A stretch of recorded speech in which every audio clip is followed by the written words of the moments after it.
Hey guys, কেমন আছেন সবাই? আশা করি সবাই ভালো আছেন, সুস্থ আছেন। আপনারা আমাদের নতুন আরও একটা পরিসংখ্যান অঙ্ক নিয়ে আসলাম অনার্স থার্ড ইয়ার রাষ্ট্রবিজ্ঞান বিভাগের। আজকে আপনাদেরকে দেখিয়ে দেবো উপত্য হতে কীভাবে পরিসর অঙ্ক নির্ণয় করে। এখানে দেখতে পাচ্ছেন যে কতগুলো উপত্য দেওয়া আছে, এটা থেকে আমাদের পরিসর অঙ্ক নির্ণয় করতে হবে।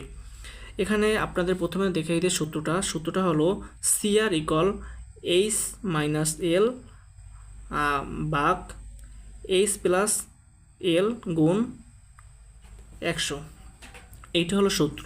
এখানে আমরা প্রথমে এইচের মানটা বের করব। এইচ হলো সর্বোচ্চ মান। এইচ হলো সর্বোচ্চ মান। এখানে যে উপত্যগুলো দেওয়া আছে এর সর্বোচ্চ যে মানটা সেটা হলো এইচ। এর সর্বোচ্চ মান কোনটা?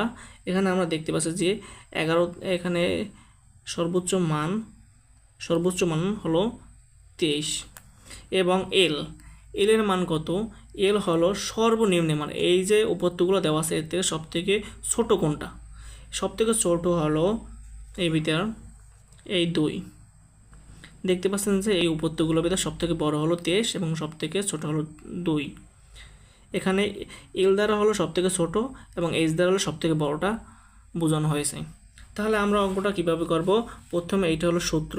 এখানে আমরা এইচের মান পেয়েছি কত? এইচের মান হলো 23।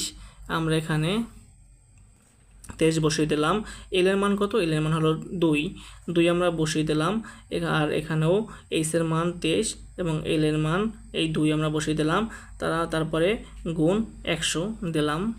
এবং 23 থেকে যদি আমরা 2 মাইনাস করি তাহলে হয় 21 এবং 23-এর সাথে যদি 2 যোগ করি তাহলে হয় 25 আর সাথে হলো গুণ 100।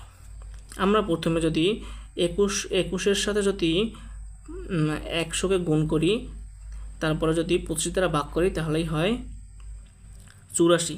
তারপরে একটা পার্সেন্ট দেব, তাহলে আমাদের এটাই হলো অ্যান্সার।